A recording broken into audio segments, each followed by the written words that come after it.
Good morning, student. This is lesson number 8 of chapter number 5th. We are going to discuss the question number 26 onward. So, let us see. Question number 26. In this question, we have a parallelogram. One angle is 2 by 5th of the. Sorry, student, there is an interruption. So, again, I am reading the question. In a parallelogram, one angle is 2 by 5th of the adjacent angle. If you know about the property of a parallelogram, that the adjacent angle means this one and this, these are two adjacent angle, again this and this are adjacent, these both are, and these are opposite angle, this one and this one. Okay, so in question, let this angle be x. Okay, so second angle is given as 2 by 5th of the its adjacent angle, means 2 by 5th, and this is x. Okay, you know the adjacent angle of a parallelogram, the sum of adjacent angle of a parallelogram are 180. It means we have given 2 by 5 of x plus x equal to 180. So LCM, take LCM, 2x plus 5x, okay, upon 5 equal to 180. So it means 7x upon 5 equal to 180. Okay, now you have to find out the value of x. Okay, so this is value of x is 7x equal to 180 into 5, 900. So x equal to 900 upon 7. This is first angle. Let first angle be x. Let this is y, z and w. Y equal to w because opposite angle are equal. So it means y equal to 2 by 5. If you find out the value of y, so we have to find out 2 by 5 of x, and x is 900 upon 7. Okay, so just divide this 180 into 2, 360 upon 7. So value of y equal to 360 upon 7, which is equal to value of w. It means w is also equal to 360 upon 7. And x is equal to z. It means value of z is 900 upon 7. So these are the four angle of the parallelogram. This is very simple question, because there is only one variable. We have to find out the value of x only. Now question number 27th. Question number 27th. Important question, but simple. Because we have given the area of triangle, area of rectangle, I think, yes, rectangle. If length and breadth of a room are increased by 1 meter, okay, the area is increased by 21 square meter. Okay, let the length and breadth, let the length of the rectangle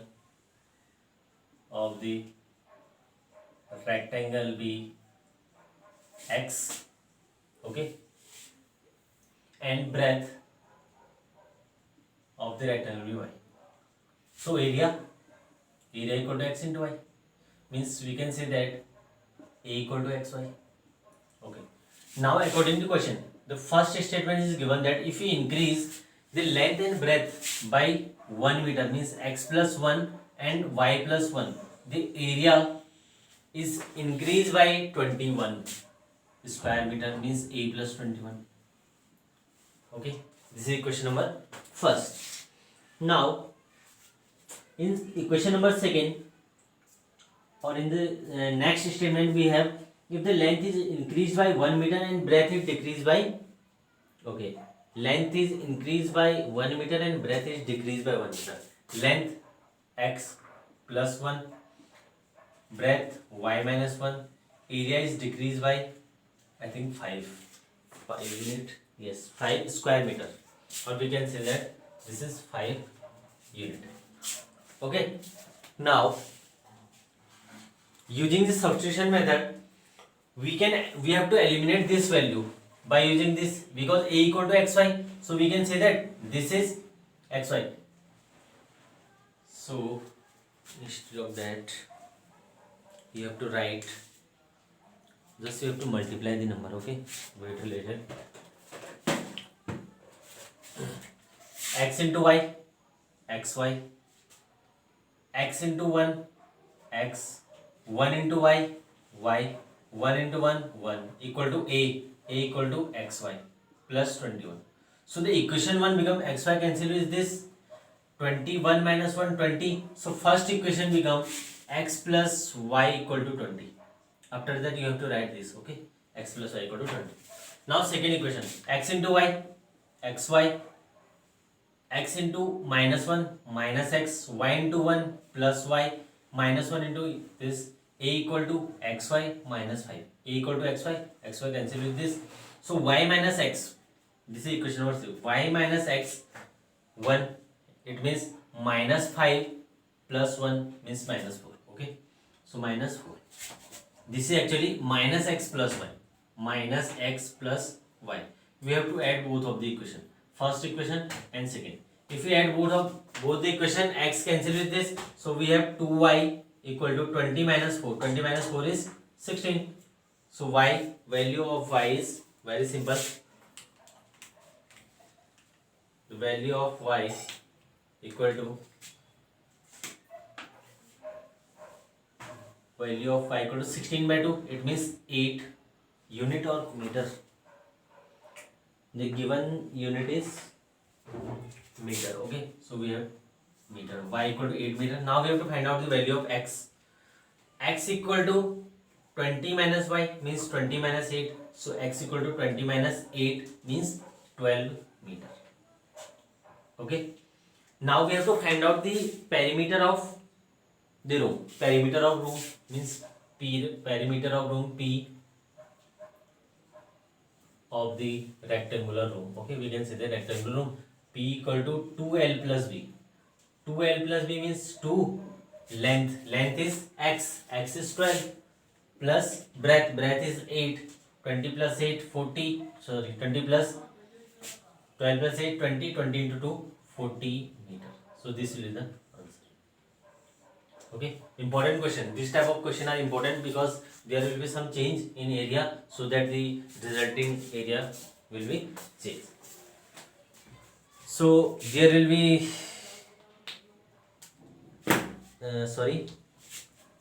this type of question are important because there are percentage increase and decrease which are actually not in your syllabus, but this is question number 27, okay. You know, we had discussed all the 3 questions of geometrical problem. We had already discussed all these questions, all the 3 questions, 25th, 6th and 7th. Now question number 30. Question number 30 is your homework, okay. This is similar to the example number 8. So just first solve example number 8, then you have to give an idea about this question, okay. Actually this is easy question, not much difficult, okay. So question number 30 first.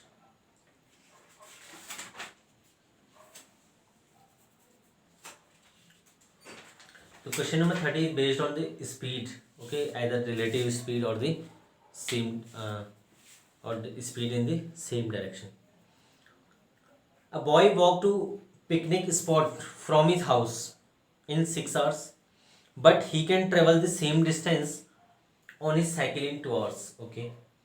If his average cycling speed is 7 km per hour, faster than his average walking speed, find his average walking speed and his average cycling speed, okay.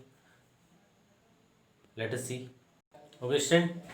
Here in this question we have given 2 types of speed. First is walking speed and second one is average cycling speed, okay. In the first statement we have given that a boy walked to a picnic spot from his house in 6 hours, okay, but he can travel the same distance on his cycle in 2 hours, okay.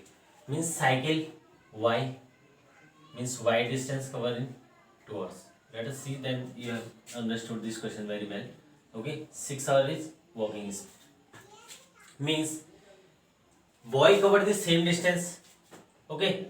In both the distance is same, let the distance be d. Speed in walking speed is x and cycling speed is y. Time, walking time is 6 hours and cycling time is 2 hours almost, okay. 2 hours. Now we have to use the formula speed equal to distance d upon time 6 hours. Okay, we have to find out the relation between x and y actually, and here y equal to speed equal to distance upon time, it means d by 2, or we can say that this is d by 6. Okay, if we divide these two equation 1 and 2, okay, x upon y equal to d by 6 upon d by 2, d by 6 into 2 by d. Okay, d cancel with this is 1 by 3. It means x upon y equal to 1 by 3. X upon y equal to 1 by 3, because both the distance are same in both of the speed, the distance is same. If distance is same means d cancel with this, there is a relation between the speed x and y.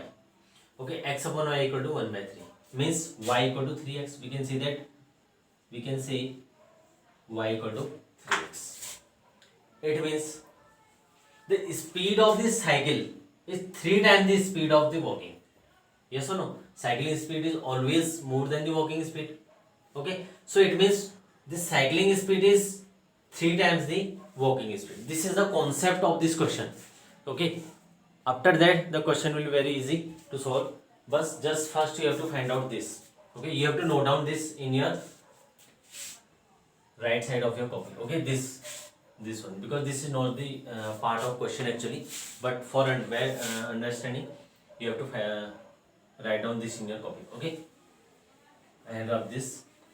Okay, now we can say that according to question, okay, average walking speed